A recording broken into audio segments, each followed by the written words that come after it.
Shalom, selamat malam jemaat yang dikasihi Tuhan. Kita bersyukur pada malam hari ini kita boleh kembali datang untuk menyembah Tuhan dan kembali belajar bersandar kepada Tuhan. Mari sebelum kita memasuki kebaktian doa kita mengambil saat teduh sejenak mempersiapkan diri kita masing-masing.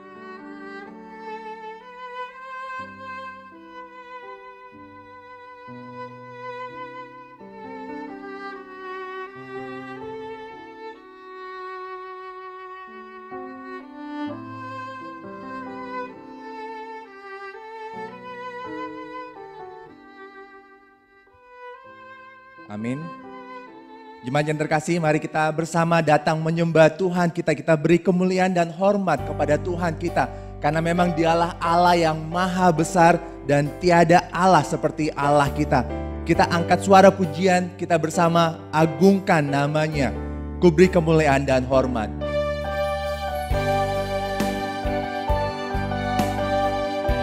Kita naikkan pujian ini bersama-sama. Ku beri kemuliaan dan hormat, ku angkat suara pujian, ku agungkan namamu Tuhan.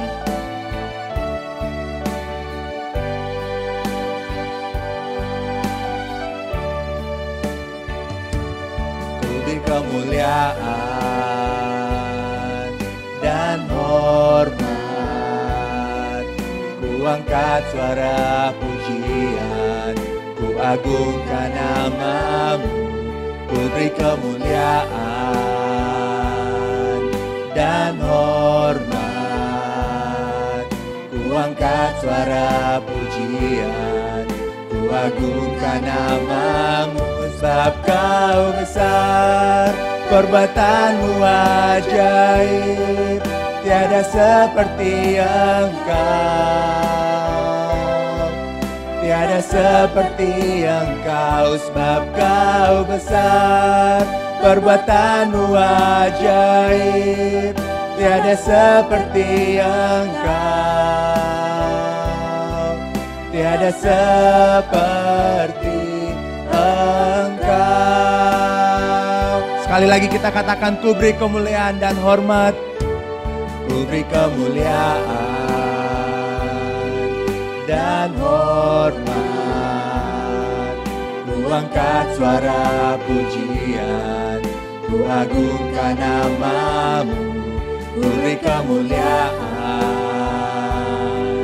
dan hormat, ku angkat suara pujian, ku agungkan namamu. Sebab kau besar, perbuatanmu ajaib, tiada seperti engkau, tiada seperti engkau. Sebab kau besar, perbuatanmu ajaib, tiada seperti engkau,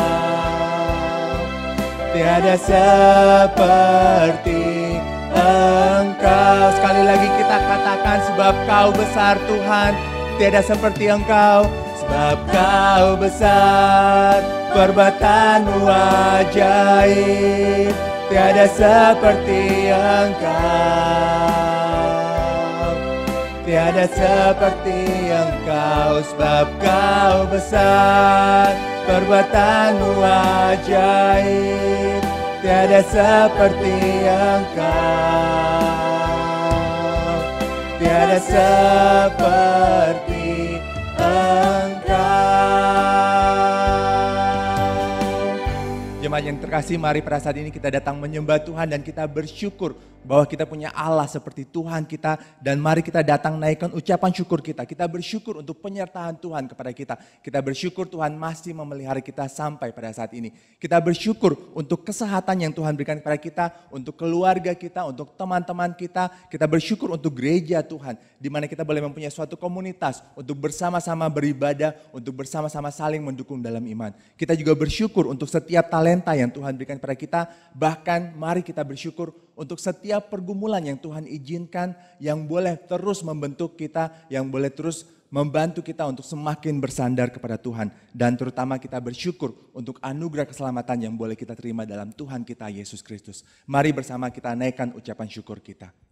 Bapa di surga, kami sungguh bersyukur Tuhan untuk semua penyertaan Tuhan kepada kami. Kami bersyukur Tuhan masih melindungi, Tuhan masih memelihara kami sampai sekarang ini. Kami bersyukur Tuhan untuk berkat dan anugerah Tuhan, dan kami bersyukur untuk setiap berkat-berkat yang Tuhan boleh berikan kepada kami. Kami bersyukur Tuhan untuk keluarga kami, untuk teman-teman kami yang boleh ada. Kami bersyukur untuk gereja Tuhan yang boleh menjadi suatu komunitas bagi setiap kami, untuk boleh bersama-sama beribadah, untuk boleh bersama-sama saling mendukung dalam iman kepada Tuhan. Kami bersyukur untuk kesehatan yang Tuhan berikan kepada kami. Kami bersyukur untuk setiap talenta, dan bahkan kami bersyukur untuk setiap pergumulan yang Tuhan izinkan boleh terjadi dalam kehidupan kami, yang boleh terus membentuk kami, yang boleh menolong kami untuk semakin bersandar kepada Tuhan dan boleh bertumbuh dalam iman kepada Tuhan. Dan Tuhan, kami bersyukur terutama untuk anugerah keselamatan yang boleh kami terima, yang boleh kami nikmati dalam Tuhan kami Yesus Kristus. Terima kasih Tuhan, ajarlah kami untuk boleh senantiasa bersyukur kepada Tuhan. Apapun yang menjadi pergumulan kami, apapun yang kami hadapi, biarlah kami boleh terus menaikkan ucapan syukur kepada kami. Terima kasih Tuhan, kami bersyukur karena Engkau adalah Allah yang besar dan tiada Allah seperti Engkau. Terima kasih Tuhan, di dalam nama Tuhan Yesus kami berdoa dan bersyukur. Amin. Jemaat yang terkasih, mari pada saat ini kita juga berdoa bagi pemerintah kita. Mulai dari pemerintah pusat sampai kepada pemerintah daerah. Kita berdoa supaya Tuhan yang terus memberikan hikmat kepada mereka supaya boleh memimpin bangsa dan negara ini dengan baik. Kita berdoa terutama di dalam wabah COVID-19 ini, pemerintah kita boleh menangani wabah COVID ini dengan baik, dan boleh Tuhan yang menolong mereka membuat kebijakan-kebijakan yang tepat dalam menangani wabah ini. Kita berdoa supaya mereka boleh mengalokasikan sumber daya yang diperlukan dengan baik, dengan penuh tanggung jawab, dan biarlah semuanya itu boleh Tuhan pakai menjadi berkat bagi bangsa kita. Mari bersama kita naikkan dalam doa kita pemerintah kita. Kita berdoa bersama.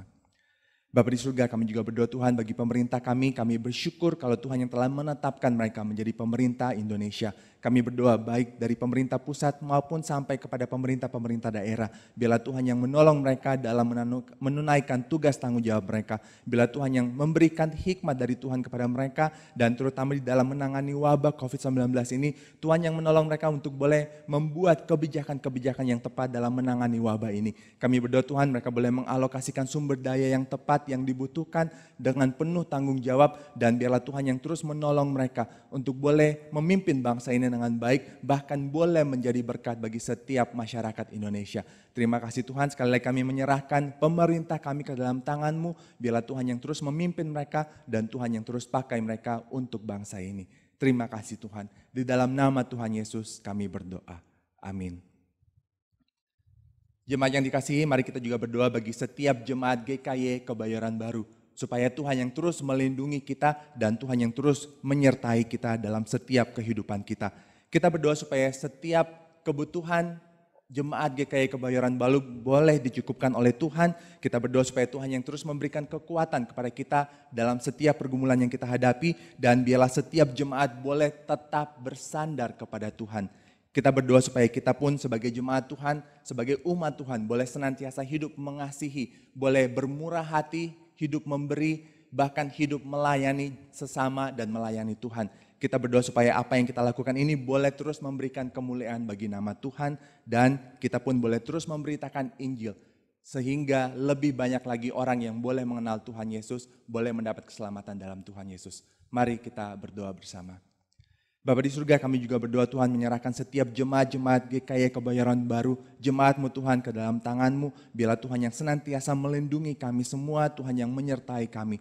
Di dalam setiap pergumulan yang kami hadapi, biarlah Tuhan juga hadir, Tuhan yang memberikan kekuatan kepada kami untuk boleh menghadapi pergumulan kehidupan ini. Kami berdoa Tuhan, Engkau yang mencukupkan semua kebutuhan yang kami perlukan, dan biarlah Tuhan juga yang menolong kami untuk tetap bersandar kepada Tuhan, untuk boleh terus datang kepada Tuhan, meminta pertolongan Tuhan. Kami berdoa Tuhan supaya Engkau juga yang menolong setiap kami sebagai umat-Mu. Kami boleh tetap hidup mengasihi, kami boleh hidup memberi, kami boleh hidup melayani sesama kami dan melayani Tuhan, dan bahkan boleh terus memuliakan nama Tuhan. Tuhan juga yang tolong kami Tuhan sebagai umat Tuhan, kami boleh menjadi saksi Tuhan, kami boleh terus memberitakan Injil supaya semakin banyak orang yang boleh mengenal Tuhan, bahkan boleh menerima keselamatan dalam Tuhan Yesus. Sekali lagi Tuhan, kami serahkan setiap jemaat-jemaat GKY Kebayoran Baru, jemaat-Mu ini ke dalam tangan-Mu Tuhan. Biarlah Tuhan yang terus menyertai dan memberkati kami semua. Terima kasih Tuhan, di dalam nama Tuhan Yesus kami berdoa. Amin. Jemaat yang terkasih, yang terakhir mari kita berdoa untuk setiap pengurus baru yang telah diteguhkan. Kita berdoa untuk setiap pengurus-pengurus komisi dan bidang, supaya Tuhan yang boleh memperlengkapi mereka, Tuhan yang terus memberikan hikmat kepada mereka, supaya mereka boleh melayani Tuhan, melayani jemaat dengan baik. Kita berdoa supaya Tuhan boleh pakai mereka untuk membangun gereja Tuhan. Dan kita berdoa supaya setiap pengurus boleh mempunyai komitmen untuk melayani dengan baik. Kita juga berdoa supaya Tuhan yang boleh menyertai dan Tuhan yang boleh memberkati setiap pengurus yang ada di gereja kita ini, supaya setiap pengurus boleh mempunyai kesatuan hati, kesatuan visi dalam melayani bersama. Mari kita berdoa. Bapa di surga, kami juga menyerahkan untuk setiap pengurus baru yang telah diteguhkan. Kami bersyukur Tuhan yang telah memilih dan memanggil mereka, dan kami bersyukur untuk kesediaan mereka untuk melayani Engkau. Kami berdoa Tuhan menyerahkan mereka dalam tangan-Mu, biarlah Tuhan yang memberkati dan Tuhan yang memperlengkapi setiap pengurus-pengurus ini Tuhan. Supaya boleh Tuhan pakai untuk membangun gereja-Mu. Kami berdoa Tuhan tambahkan hikmat kepada mereka, supaya mereka pun boleh melayani dengan baik. Tuhan tambahkan komitmen, supaya mereka boleh mempunyai komitmen melayani dengan sebaik-baiknya. Dan Tuhan juga yang terus menolong supaya setiap pengurus yang ada di GKI Kebayoran Baru boleh mempunyai kesatuan hati, kesatuan visi untuk melayani bersama. Dan sekali lagi Tuhan pakai setiap pengurus ini untuk boleh melayani dengan sebaik-baiknya, untuk boleh terus membangun gereja Tuhan. Terima kasih Tuhan, kami serahkan mereka ke dalam tangan-Mu. Tuhan juga yang menolong dalam setiap kehidupan pribadi mereka, supaya mereka pun boleh hidup tetap dekat dengan Tuhan, dan Tuhan yang terus memberkati mereka. Terima kasih Tuhan. Di dalam nama Tuhan Yesus kami berdoa. Amin. Jemaat yang terkasih, kita akan segera mendengar renungan firman Tuhan yang akan dibawakan oleh Guru Injil Samuel. Tapi sebelum itu mari kita menaikkan satu pujian, Engkau Tuhan kekuatanku. Biarlah sekali lagi dengan pujian ini kita semakin bersandar kepada Tuhan. Karena memang Tuhanlah kekuatan kita, Tuhanlah tempat perlindungan kita, tempat kita berharap. Engkaulah kekuatanku. Engkaulah kekuatanku, tempat perlindunganku. Saat badai menerpa, aku tak akan goyah. Aku tak akan goyah, sebab Kau sertaku. Sejauh langit dari bumi, begitu besarnya kasih-Mu. Penuhi hati kami yang rindu menyembah-Mu. Yesus, sejauh langit dari bumi, begitu besarnya kasih-Mu. Kaulah Tuhan, kekuatanku, sukacitaku. Engkaulah kekuatanku. Engkaulah kekuatanku, tempat perlindunganku. Saat badai menerpa, aku tak akan goyah. Aku tak akan goyah, sebab Kau sertaku. Sejauh langit dari bumi, begitu besarnya kasih-Mu. Penuhi hati kami yang rindu menyembah-Mu. Yesus, sejauh langit dari bumi, begitu besarnya kasih-Mu. Kaulah Tuhan, kekuatanku, sukacitaku. Sejauh langit dari bumi, begitu besarnya. Sejauh langit dari bumi, begitu besarnya kasih-Mu. Penuhi hati kami yang rindu menyembah-Mu. Yesus, sejauh langit dari bumi, begitu besarnya kasih-Mu. Kaulah Tuhan, kekuatanku, sukacitaku. Kaulah Tuhan, kekuatanku. Kaulah Tuhan, kekuatanku, sukacitaku.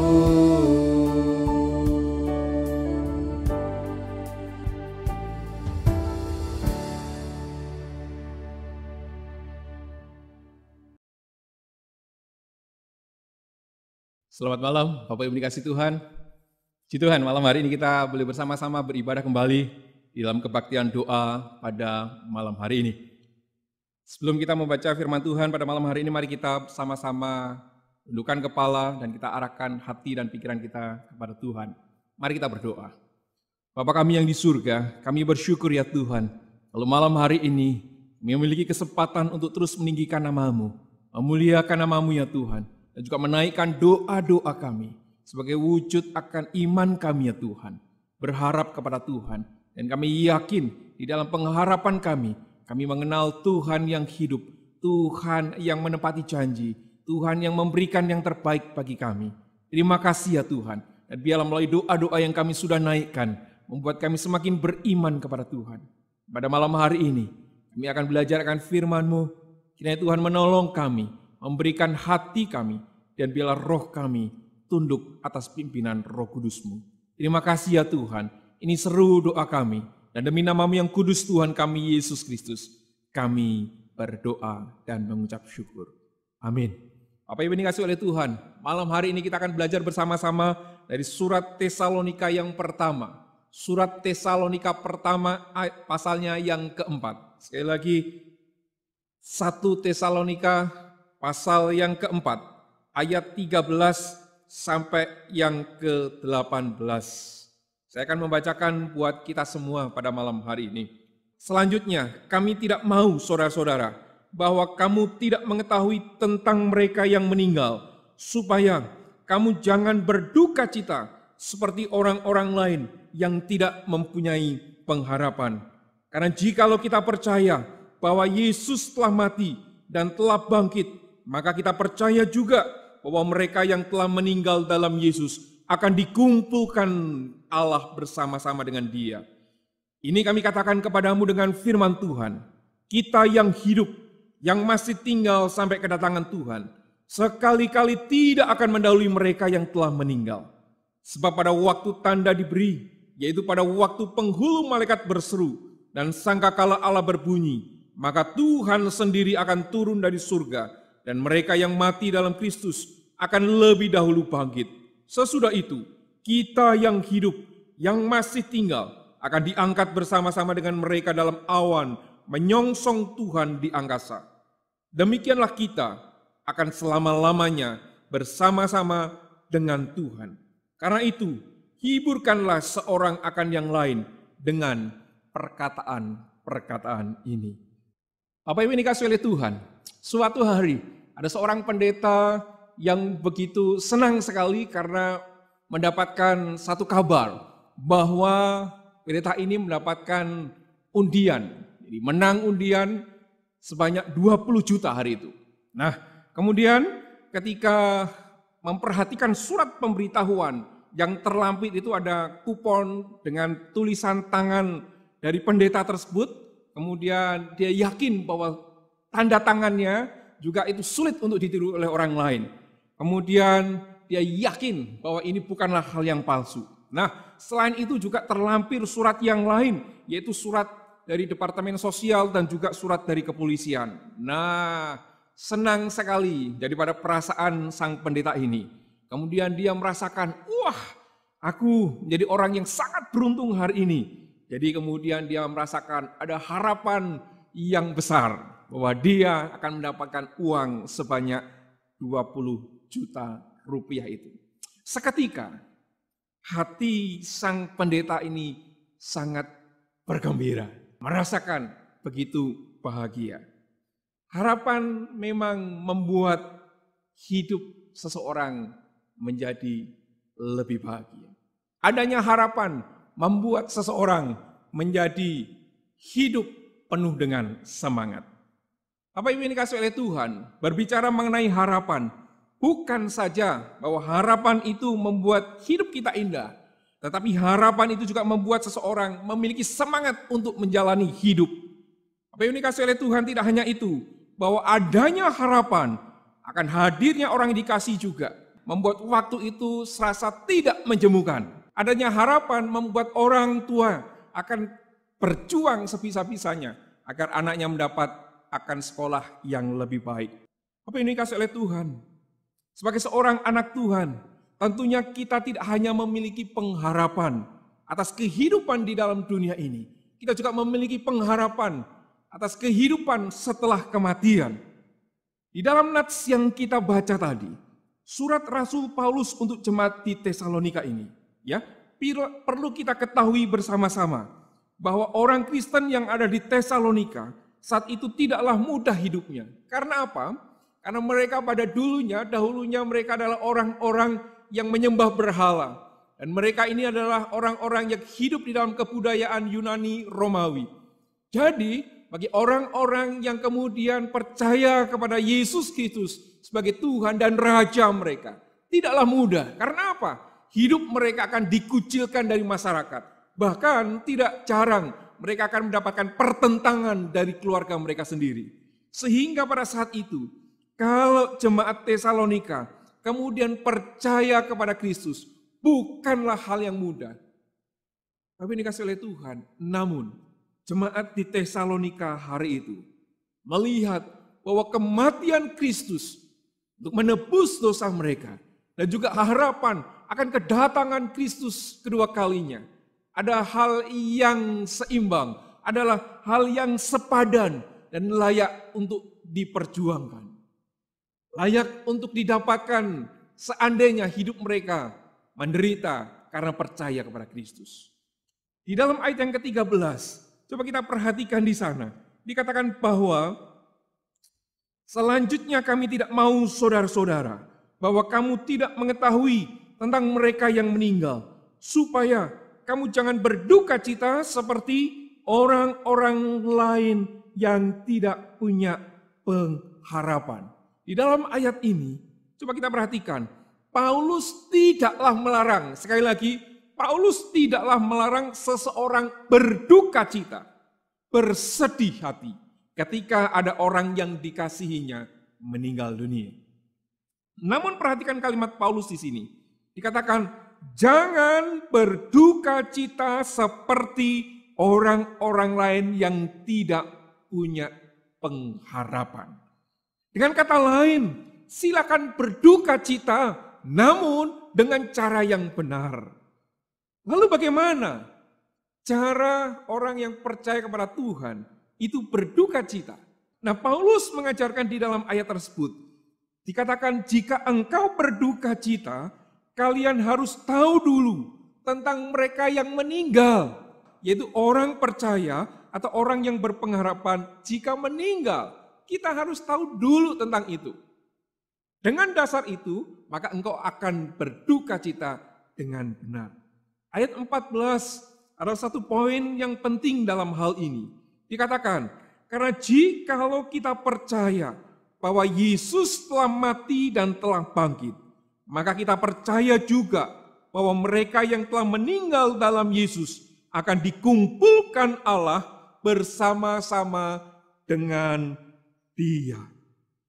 Perhatikan, sebagai orang percaya, salah satu bagian iman kita akan membawa pengakuan bahwa Yesus telah mati. Ya, bahwa Yesus telah mati. Namun juga iman percaya kita akan membawa kepada pengakuan bahwa Yesus juga telah bangkit. Amin. Yesus yang telah mati, benar-benar mati, adalah Yesus juga yang benar-benar telah bangkit. Jika ada yang mengatakan yang disalibkan itu bukan Yesus, kemudian ada yang mengatakan bahwa Yesus itu hanya pura-pura mati, ketahuilah itu bukanlah iman Kristen. Dan kalau ada yang mengatakan bahwa jenazah Yesus pada waktu itu hilang dan itu adalah kerjaan murid-muridnya supaya mereka dilihat, oh ya benar apa yang dikatakan Yesus bahwa dia bangkit, maka murid-muridnya mencuri jenazah Yesus kemudian menyembunyikannya. Kalau ada yang mengatakan demikian, ketahuilah itu juga bukan iman Kristen.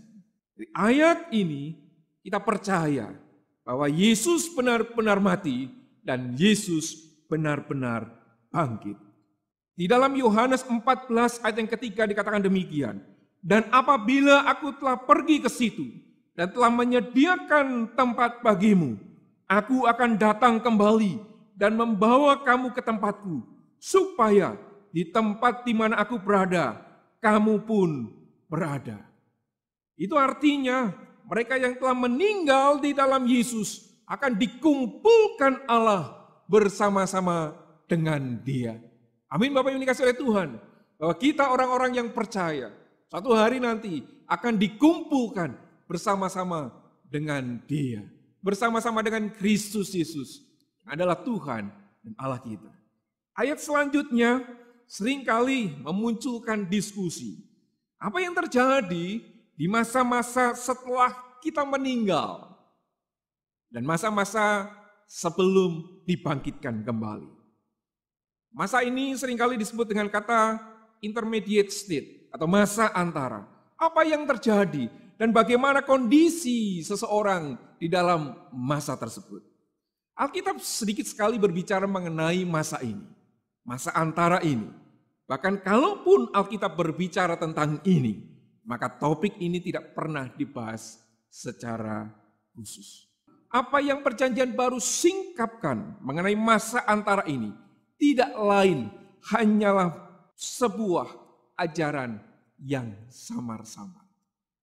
Perjanjian baru termasuk juga perjanjian lama, ya, tidak terlalu menjelaskan secara detail akan masa antara ini. Namun demikian, di dalam Alkitab kita akan menemukan juga mengenai masalah ini. Ya, bahwa setelah seseorang meninggal, tidak dilenyapkan begitu saja bukan. Ada beberapa kisah, ada beberapa ayat, ada beberapa cerita, ya, termasuk juga di dalam perumpamaan di kitab Lukas atau di Injil Lukas. Kita mengenal adanya Lazarus yang bercakap-cakap dengan Bapak Abraham, bukan? Nah, meskipun itu adalah sebuah perumpamaan, tetapi tentunya hal ini menggambarkan suatu peristiwa atau hal yang aktual bahwa seseorang setelah meninggal ada ceritanya, bukan hanya lenyap begitu saja. Bapak Ibu ini kasih oleh Tuhan, berbicara mengenai kematian. Kematian adalah berpisahnya antara tubuh dan juga jiwa seseorang. Atau dengan kalimat yang lain juga dikatakan bahwa tubuh dan roh itu tidak bersatu lagi. Inilah sebuah kematian. Tidak ada keutuhan di dalam manusia itu. Nah, kalau kita melihat hal ini, ketika kematian diartikan sebagai terpisahnya jiwa dari tubuh manusia, dan dalam masa antara ini, manusia dalam kondisinya tidak utuh, tidak lengkap, dan hal itu bersifat sementara. Sekali lagi, di dalam masa antara ini, manusia di dalam kondisi tidak utuh, tidak lengkap, dan sifatnya adalah sementara. Sampai nanti adalah hari di mana manusia dibangkitkan kembali. Karena manusia sekali lagi bukanlah manusia yang sepenuhnya jika tanpa tubuh. Maka pengharapan eskatologis daripada orang-orang percaya yang utama bagi kita sebagai orang percaya bukanlah bahwa jiwa atau roh kita ini semata-mata akan tetap hidup setelah kematian. Tetapi eskatologis yang penting bagi kita orang percaya adalah kebangkitan tubuh itu. Pertanyaan berikutnya adalah, di masa antara ini, di manakah manusia setelah meninggal? Di dalam Alkitab Perjanjian Lama menyebutkan bahwa mereka yang meninggal akan pergi ke Sheol. Dapat diterjemahkan juga dengan kata grave, juga dikatakan dengan kata hell dan juga pit, ya, jurang maut. Apa ini kasih oleh Tuhan? Louis Berkhof menggunakan kata wilayah kematian atau dunia orang mati. Ingin menjelaskan kata Sheol tadi. Nah, dari hal ini, mari kita pahami bahwa kematian bukanlah akhir. Sekali lagi, kematian bukanlah akhir dari eksistensi manusia. Bukanlah akhir dari keberadaan manusia. Karena dari hal-hal tersebut ingin menunjukkan bahwa manusia, keberadaan manusia setelah mati jasmaninya, ada kehidupan sesudah itu. Kemudian bagaimana? Kalau kita lihat di dalam Mazmur misalnya, Mazmur 16 ayat 10, dikatakan apa? Sebab engkau tidak menyerahkan aku ke dunia orang mati dan tidak membiarkan orang kudusmu melihat kebinasaan. Melalui ayat ini seolah-olah hendak berkata, engkau Tuhan tidak akan meninggalkan aku di dunia orang mati untuk selama-lamanya. Dan ini merupakan suatu pengharapan akan kebangkitan setelah kematian di dalam Perjanjian Lama, bukan? Ingin menunjukkan ada kehidupan setelah kematian. Lalu bagaimana dengan Perjanjian Baru berbicara mengenai masa antara ini? Dalam Perjanjian Baru kita mendapatkan kata Hades untuk menerjemahkan kata Sheol tadi. Meskipun karena perubahan makna tidak sama persis antara kata Hades dan Sheol tersebut. Khususnya pada masa antara di mana kaum rabbinik kemudian memiliki pengertian di dalam Hades ada waktu di mana mereka dipisahkan antara orang benar dan orang fasik. Dan bahkan dikatakan di sana bahwa mereka mengalami penderitaan bagi orang-orang fasik. Bapak Ibu dikasihi oleh Tuhan, ketika kita mempelajari Perjanjian Baru, tentunya mengenai masa antara ini tidak ada pertentangan antara Perjanjian Baru dan Perjanjian Lama. Hades juga dimengerti sebagai dunia orang mati. Dan kalau kita lihat di dalam Matius pasal 16 ayat 18 misalnya. Dan juga kalau kita lihat di dalam Lukas pasal 16 ayat 19 sampai 31 tadi. Meskipun di dalam Lukas ini merupakan sebuah perumpamaan. Yang tadi saya sebutkan mengenai Lazarus dan juga Bapak Abraham. Namun kita perlu ingat, sebuah perumpamaan tidak akan memiliki perbedaan makna aktualnya. Ingin mengatakan bahwa setelah kematian ada kehidupan. Di sini kita diperlihatkan adanya kondisi yang penuh kesengsaraan di dalam Hades itu. Apa yang dikasih oleh Tuhan berbicara mengenai masa antara ini. Anthony Hukem kemudian memberikan 3 hal ini. Yang pertama, di setiap orang yang meninggal akan masuk ke dalam dunia orang mati. Hal yang kedua, di dalam dunia orang mati inilah orang fasik akan tinggal dan menderita sengsara. Sekalipun nanti akan ada kebangkitan tubuh. Kebangkitan tubuh ini akan dialami baik orang benar maupun orang fasik. Tetapi di dalam hal ini, orang fasik akan terus berada di dalam kondisi sengsara tadi.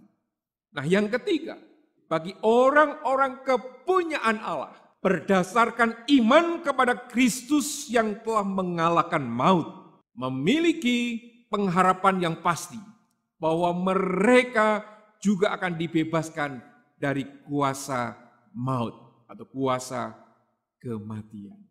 Di dalam pasal yang kita baca tadi, bahwa orang Kristen, orang yang percaya akan dibangkitkan dari kematian. Ada pengharapan bahwa orang-orang pilihan Allah tidak sekedar mengalami kebangkitan setelah kematian. Ayat 17, sesudah itu kita yang hidup yang masih tinggal akan diangkat bersama-sama dengan mereka dalam awan menyongsong Tuhan di angkasa. Sekali lagi, Rasul Paulus menceritakan dengan menggunakan kebiasaan hari itu. Jikalau ada seorang kaisar yang hendak datang, pembesar-pembesar kota akan memilih orang-orang yang menjadi delegasi, yang menjadi utusan untuk menyambut kaisar tersebut. Jadi mereka diutus untuk menyambut hadirnya atau datangnya sang kaisar. Nah, mereka ini adalah orang-orang pilihan, bukan orang sembarangan untuk menyambut kaisar. Demikian juga berkenaan dengan 1 Tesalonike pasal 4 ini. Rasul Paulus menggunakan akan kebiasaan itu. Di dalam hal ini, orang-orang kudus, orang-orang pilihan Allah akan menyongsong hadirnya, akan menyongsong datangnya Tuhan kembali. Bapak Ibu ini kasih oleh Tuhan, terkait dengan masa antara tersebut, mari kita melihat bagaimana, sekali lagi di dalam ayat yang awal kita baca tadi, di dalam ayat 13, bagaimana orang-orang percaya seharusnya melihat sebuah peristiwa duka cita. Poin yang pertama adalah berbicara, saya kutip dari Wayne Grudem, mengatakan bahwa kematian bukanlah ketakutan, karena sudah dikalahkan di kayu salib. Dengan pemahaman ini, kita melihat bahwa kematian adalah menyempurnakan kesatuan dengan Kristus. Karena bersamanya kita akan dibangkitkan. Ingat, kalau kita percaya bahwa Kristus yang telah mati, kita juga percaya Kristus yang telah bangkit. Di dalam hal itu, kita juga yang telah mati juga akan dibangkitkan bersama dengan Kristus. Kalau kita melihat akan hal ini merupakan suatu kesatuan di dalam Kristus. Itu kita yang telah mati juga adalah kita yang dibangkitkan di dalam Kristus. Orang-orang fasik akan dibangkitkan dan tetap mengalami kesengsaraan. Namun, orang-orang pilihan Allah akan dibangkitkan dan akan disatukan bersama dengan Tuhan dan mengalami sukacita surgawi. Poin ini sangat penting untuk mendasari ketika orang percaya kehilangan orang yang dikasihinya. Kita punya pemahaman bahwa sekali lagi kematian bukanlah sesuatu yang menakutkan, tetapi kematian adalah cara bagaimana kita dipersatukan bersama dengan Tuhan. Kalau kita mengalami hal dipersatukan dengan Tuhan, seharusnya bukanlah hal duka cita. Bukankah ini adalah hal yang menggembirakan ketika kita bersatu dengan Kristus? Bapak Ibu ini kasih oleh Tuhan, orang yang berduka bukan dipahami bahwa orang ini akan pergi selama-lamanya. Tetapi bolehlah kita pahami, orang yang meninggal ini adalah orang yang bersatu dengan Kristus. Poin yang kedua, ketika kita memahami akan orang-orang yang meninggal di dalam Tuhan, adalah menunjukkan bahwa kalau orang itu mengalami kematian, artinya apa? Bahwa manusia ini fana karena mengalami kematian. Dan juga kebangkitan adalah hal yang realistis, bukanlah sebuah cerita kosong. Kita menyadari bahwa ini benar adanya, bahwa adanya kebangkitan setelah kematian. Oleh sebab itu, kita menerimanya dengan penuh pengharapan bahwa kita akan dibangkitkan dan tinggal bersama Bapa di surga. Jadi dengan dasar ini, kita akan melihat ketika orang yang kita kasih meninggal, maka kita tahu dia boleh pergi kepada Bapa yang di surga. Dan suatu saat nanti kita pun akan mengalami yang sama karena kita beriman di dalam Kristus Yesus. Dengan hal ini meyakinkan kita, membuat kita tahu ketika Paulus mengatakan, janganlah engkau berduka seperti orang yang tidak punya pengharapan. Kita adalah orang-orang yang punya pengharapan, bukan? Iya, kita adalah orang-orang yang punya pengharapan. Bahwa kematian bukanlah akhir daripada eksistensi manusia. Tetapi kematian itu menjadikan kita satu bersama dengan Kristus. Bagaimana dengan kisah pendeta yang tadi di awal khotbah saya ceritakan? Pendeta tersebut menceritakan bahwa surat-surat atau tadi ya dokumen yang dia terima, kemudian dia simpan dan dia taruh di meja kerjanya. Dan pagi harinya, kemudian dia duduk di sana dan tanpa sengaja dia menumpahkan minumannya dan mengenai kertas tersebut. Dan yang terjadi adalah kertas tersebut basah dan dia berpikir betapa cerobohnya dia. Namun, tunggu dulu. Setelah dia perhatikan, mengapa tinta logo yang dari tempat pembelanjaan tadi tidak luntur kena minumannya. Dari sana kemudian dia mulai curiga. Jangan-jangan, ya, jangan-jangan ini adalah penipuan. Bapak Ibu ini kasih oleh Tuhan, pendeta ini semakin yakin bahwa tidaklah benar bahwa dia mendapatkan undian 20 juta tadi. Manusia bisa menawarkan harapan yang kosong, bahkan mencoba menipu dengan memberikan pengharapan.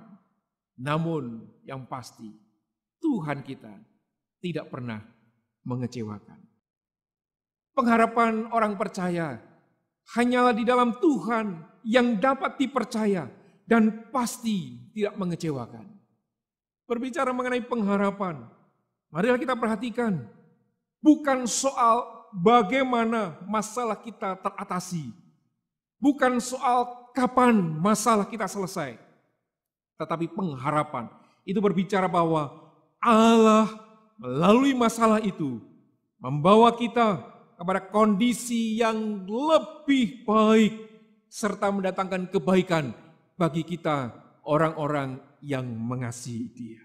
Dan juga pengharapan berbicara bahwa penyelesaian masalah adalah salah satu proses dan cara untuk melihat Allah berkarya dan mengasihi kita. Jadi hasil akhir yang kita lihat bukanlah penyelesaian masalah itu, hilangnya masalah itu. Tetapi bagi kita yang terpenting adalah bagaimana Allah itu begitu setia, menolong kita, menyertai kita, membimbing kita, menjalani kehidupan di tengah masalah itu. Di dalam Mazmur 23, kita melihat bagaimana ketika pemazmur mengalami akan hal yang sangat mengerikan. Dia katakan apa? Sekalipun aku berjalan dalam lembah kegelaman, aku tidak takut bahaya. Bukan berarti ketika dia akan memasuki lembah kekelaman, kemudian dia dibelokkan. Bukan. Yang menjadikan pemazmur itu kemudian teguh, yakin, tidak takut di dalam menjalani hidup di lembah kekelaman adalah karena Tuhan besertanya. Dikatakan gadamu dan tongkatmu itulah yang menghibur aku. Sekali lagi, bukan janji akan penyelesaian masalah, tetapi janji penyertaan Allah. Itulah yang membuat pemazmur berani melangkah di dalam kehidupan ini. Tapi ini dikasih oleh Tuhan, biarlah ini yang membuat kita semakin berani melangkah dalam kehidupan hari ini. Jika ada masalah, bukanlah sekedar masalah itu selesai. Bukan sekedar masalah itu tidak ada lagi. Tapi bagaimana perlahan demi perlahan kita melihat relasi kita semakin indah bersama dengan Tuhan. Amin. Mari kita berdoa. Bapa kami yang di surga, kami bersyukur ya Tuhan, kalau pada malam hari ini kami boleh belajar bersama-sama mendengar kembali akan firman-Mu ya Tuhan. Ya, satu pengharapan bagi kami orang-orang percaya. Ketika kami menghadapi masalah dalam kehidupan kami, seringkali kami berpikir, kami harus bagaimana untuk menyelesaikan masalah ini. Seringkali berpikir, kapan masalah ini selesai. Namun seringkali kami melupakan, di tengah-tengah masalah itu, Tuhan sedang berbicara, sedang mengajar kepada kami, mengarahkan kami. Ya Tuhan,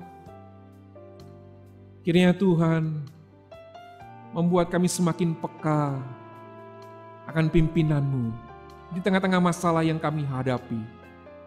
Malam hari ini kami semakin diyakinkan ada pengharapan, tidak hanya kehidupan setelah kematian, tetapi juga pengharapan hari ini, itu pengharapan adanya penyertaan-Mu atas kehidupan kami menjalani kehidupan hari lepas hari.